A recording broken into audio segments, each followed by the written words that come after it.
Welcome back to Whispering Dream.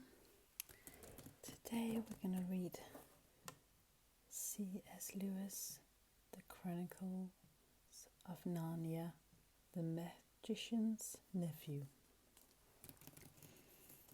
This is like an old hardback book which I bought in England in 2000, so it's 20 years old, this edition.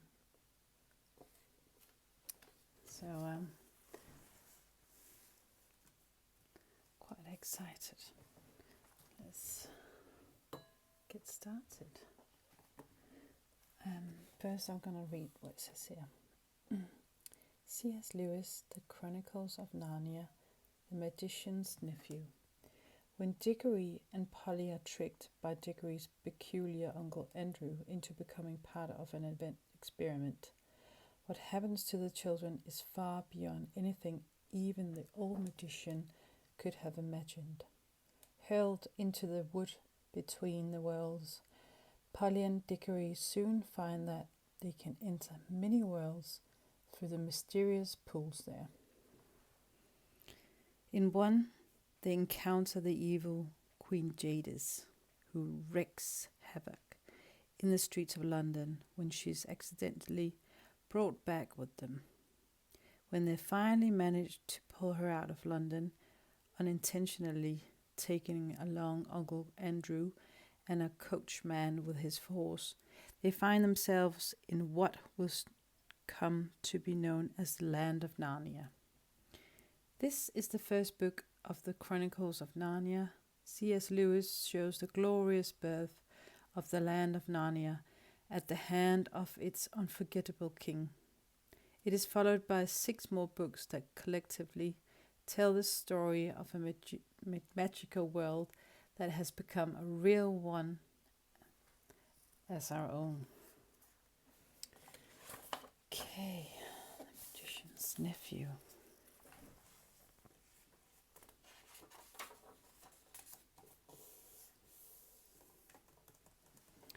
C.S. Lewis, The Magician's Nephew, illustrated by Pauline Baines.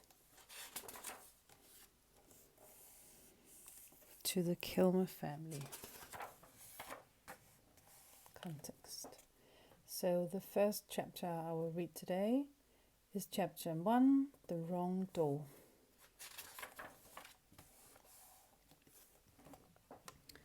So let's start. Chapter 1, The Wrong Door. This is a story about something that happened long ago when your grandfather was a child. It is a very important story because it shows how all the comings and goings between our own world and the land of Narnia first began.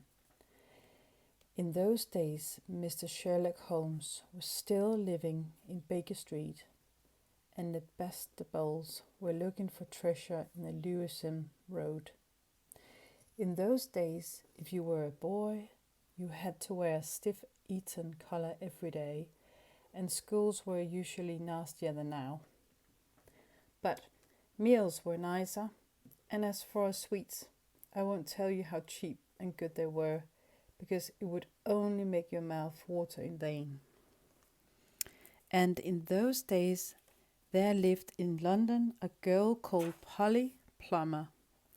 She lived in one of the long row of houses which were all joined together.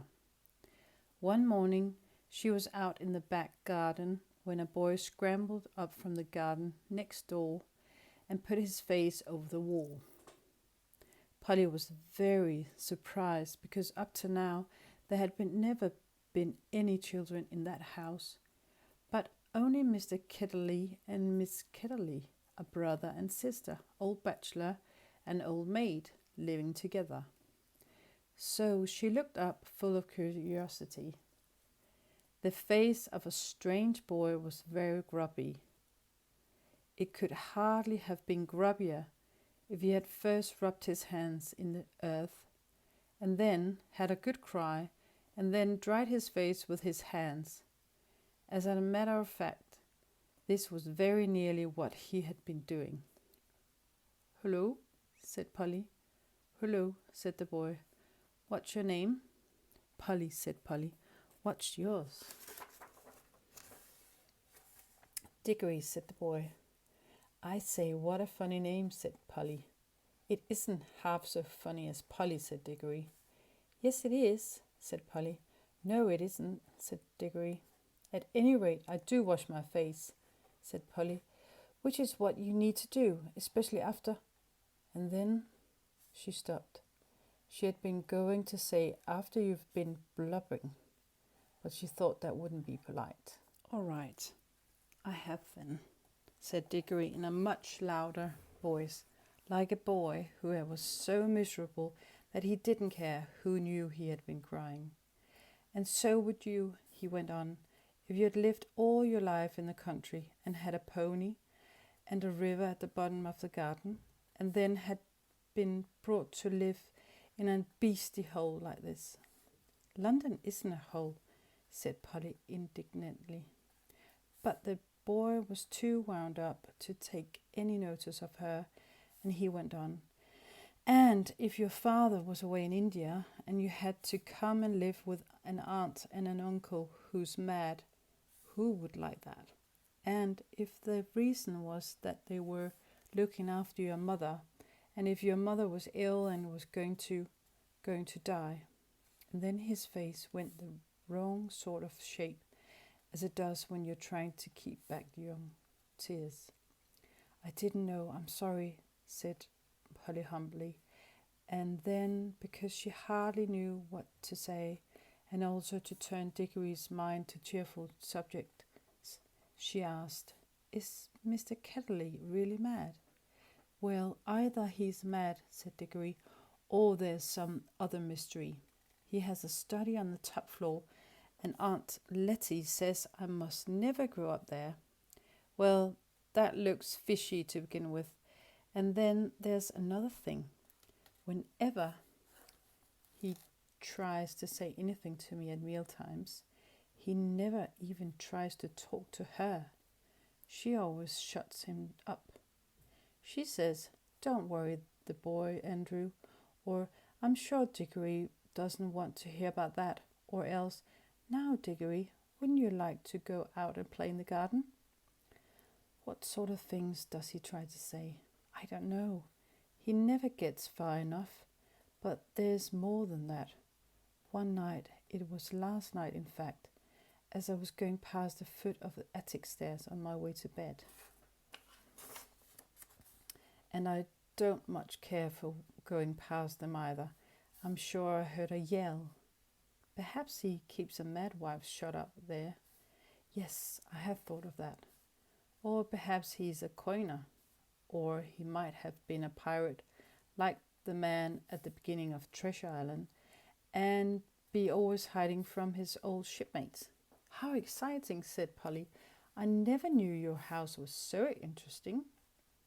You may think it interesting, said Diggory, but you wouldn't like it if you had to sleep there. How would you like to lie awake listening for Uncle Andrew's steps to come creeping along the passage to your room, and he has such awful eyes? That was how Polly and Diggory got to know one another. And as it was just the beginning of the summer holidays and neither of them was going to the sea that year, they met nearly every day. Their adventures began chiefly because it was one of the wettest and coldest summers there had been for years. That drove them to do indoor things, you might say indoor exploration. It is wonderful how much exploring you can do with a stump of candle in a big house or in a row of houses. Polly had discovered long ago that if you open a certain little door in the box room attic of her house, you would find the Cerestin and a dark place behind it, which you could get into by a little careful climbing. The dark place was like a long tunnel with brick wall on one side and sloping roof on the other. In the roof there were little chunks of light between the slates. There were no floor in this tunnel. You had to step from rafter to rafter, and between them there was only plaster. If you stepped on this, you would find yourself falling through the ceiling of the room below. Molly had used a bit of the tunnel just beside the Ceresden as a smuggler's cave. She had brought up bits of old packing cases and the seats of broken kitchen chairs and things of that sort, and spread them across from rafter to rafter, so as to make a bit of floor. Here she kept a cash box containing various treasures and a story she was writing, and usually a few apples. She had often drunk a quiet bottle of ginger beer in there. The old bottles made it look like a smuggler's cave. Diggory quite liked the cave. She wouldn't let him see the story, but he was more interested in exploring. "Look here," he said. "How long does this tunnel go on for? I mean, does it stop where your house ends?" "No," said Polly. "The walls don't go out to the roof. It goes on. I don't know why." "Then we could get the length of the whole row of houses." "So we could," said Polly. "And ooh, I say." "What?" "We could get into the other houses." "Yes, and get taken up for burglars." "No thanks." "Don't be so jolly clever. I was thinking of the house beyond yours." "What about it?" "Why, it's the empty one. Daddy says it's always been empty since we came here." "I suppose we ought to have a look at it then," said Diggory. He was a good deal more excited than you had thought from the way he spoke, for of course he was thinking, just as you would have been, of all the reasons why the house might have been empty so long. So was Polly. Neither of them said the word haunted, and both felt that once the thing had been suggested, it would be feeble not to do it. "Shall we go and try it now?" said Diggory. "All right," said Polly. "Don't if you'd rather not," said Diggory. "I'm game if you are," said she. "How are we to know we are in the right house but one?" They decided that they would have to go out into the box room and walk across it, taking steps as long as the steps from one rafter to the next. That would give them an idea of how many rafters went to a room.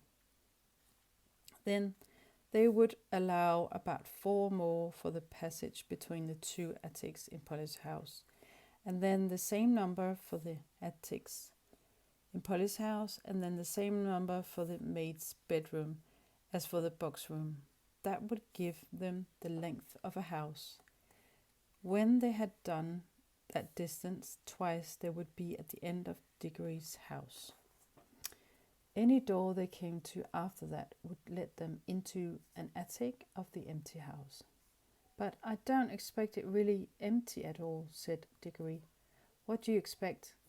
"I expect someone lives there in secret, only coming in and out at night with a dark lantern. We shall probably discover a gang of desperate criminals and get a reward. It's all rot to say a house would be empty all those years unless there was some mystery." "Daddy thought it must be the drains," said Polly. "Pooh! Grown-ups are always thinking of uninteresting explanations," said Diggory. Now that they were talking by daylight in the attic instead of by candlelight in the smuggler's cave, it seemed much less likely that the empty house would be haunted. When they had measured the attic, they had to get a pencil and do a sum. They both got different answers to it at first, and even when they agreed, I'm not sure they got it right. They were in a hurry to start on the exploration. "We mustn't make a sound," said Polly, as they climbed in again behind the cistern. Because it was such an important occasion, they took a candle each. Polly had a good store of them in her cave. It was very dark and dusty and draughty, and they stepped from rafter to rafter without a word except when they whispered to one another, "We are opposite your attic now, or this must be halfway through our house." And neither of them stumbled, and the candles didn't go out, and at last they came where they could see a little door in the brick wall on their right.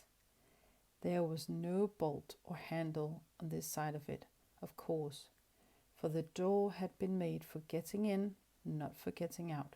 But there was a catch, as there often is on the inside of a cupboard door, which they felt sure they would be able to turn.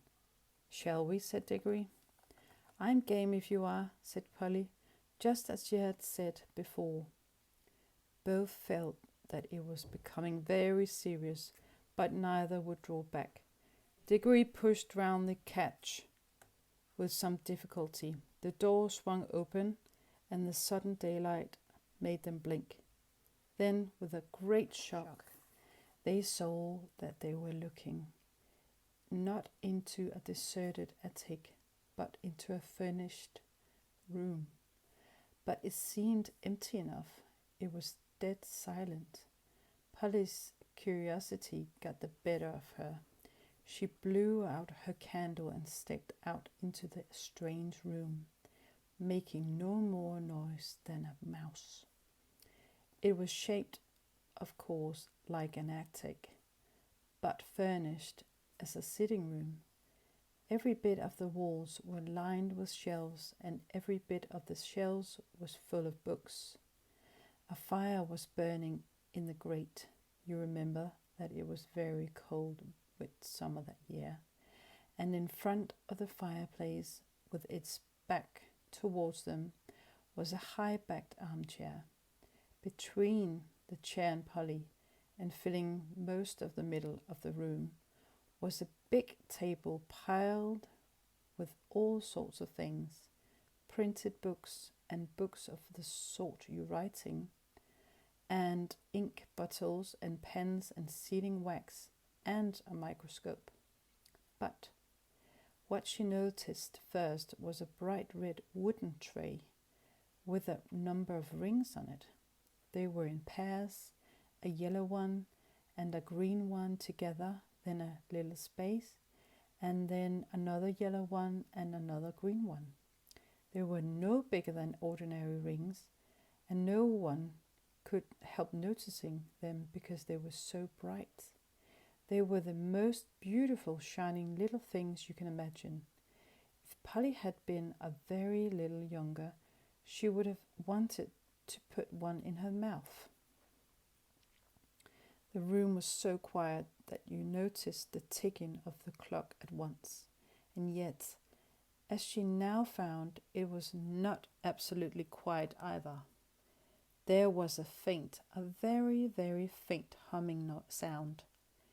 If hoovers had been invented in those days, Polly would have thought it was the sound of a hoover being worked a long way off, several rooms away and several floors below. But it was a nicer sound than that.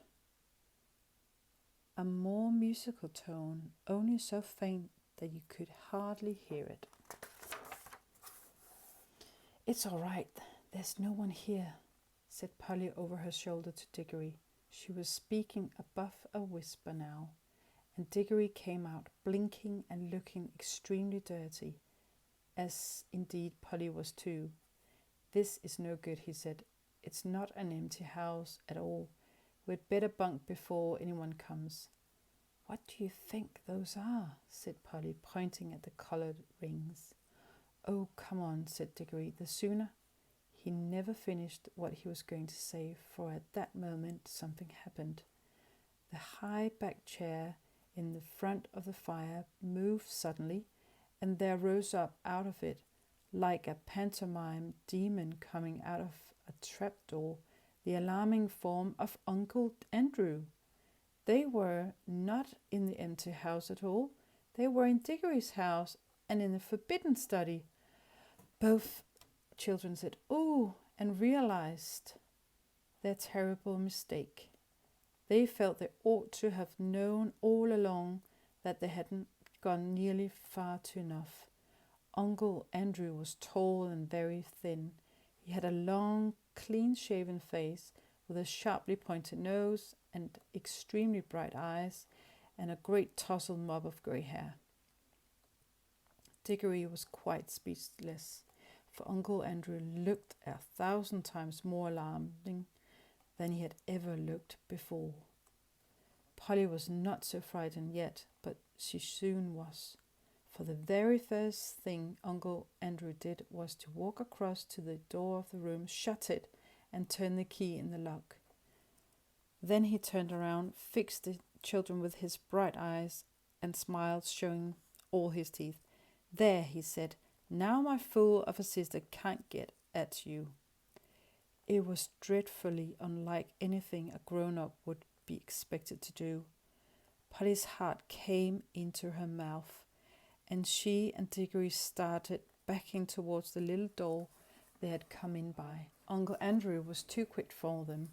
He got behind them and shut that door too, and stood in front of it.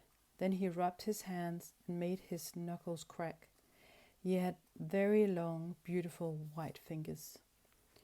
"I am delighted to see you," he said. "2 children are just what I wanted."